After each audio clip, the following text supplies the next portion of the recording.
Hi everyone, myself A. Devi, Professor. In this session, we are going to learn about respiratory control and adaptive control in patient-specific systems. On completion of this module, the learners can able to understand the respiratory control system. So the respiratory system is responsible for maintaining the balancing of or balance of O2, that is oxygen, and carbon dioxide CO2 in the human body. The balance is essential for proper cellular metabolism and to overall physiological stability. Regulation of breathing is achieved through complex biological control system that continuously monitors the internal environment and adjusts ventilation accordingly. The respiratory system is often analyzed using control system principles because it behaves similarly to the closed loop feedback system. So, this respiratory control system refers to the physiological mechanisms that are responsible for regulating breathing patterns. The system continuously monitors blood gas levels and adjusts ventilation to maintain homeostasis. This control system terminology, the respiratory system can be represented as feedback control loop consisting of sensors, a controller, actuators and control system. So this is the block diagram of this system. Sensors, comparators and actuators, effectors are there. So here this respiratory control system with H plus level, O2, CO2 levels and internal and external respiration levels, etc. Respiratory muscles and mechanical ventilation serves the actuators in the respiratory control system. They execute the commands generally generated by the respiratory center and produce the mechanical movement required for ventilation.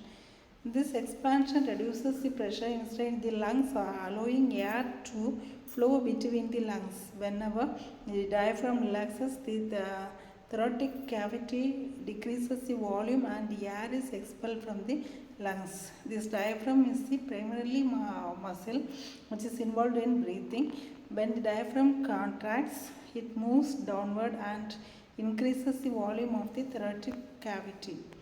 Adaptive control in patient-specific system is mainly focusing the biomedical engineering because human physiological behavior varies significantly between the individuals and also changes continuously within the same individual over time.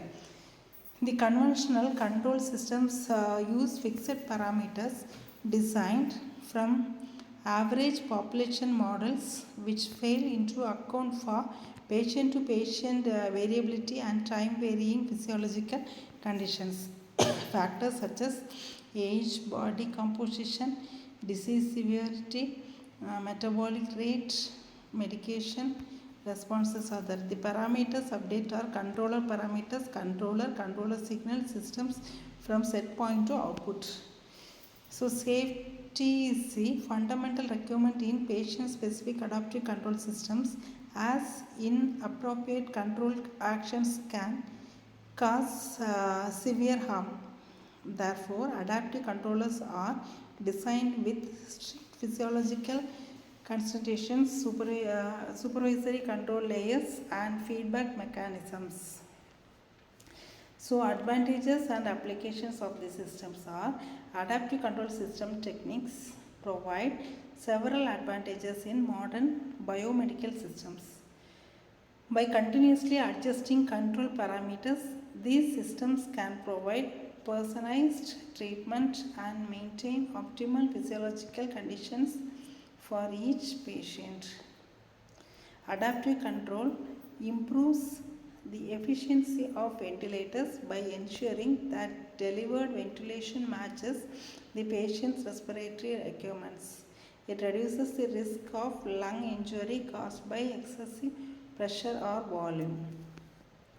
So modern system may also integrate artificial intelligence techniques to improve parameter estimation and prediction, but adaptive control remains the core framework due to stability guarantees and clinical reliability. So here this control system, with the help of this control system, this respiratory control can be done by balancing CO2 and O2 levels in this human body. Thank you.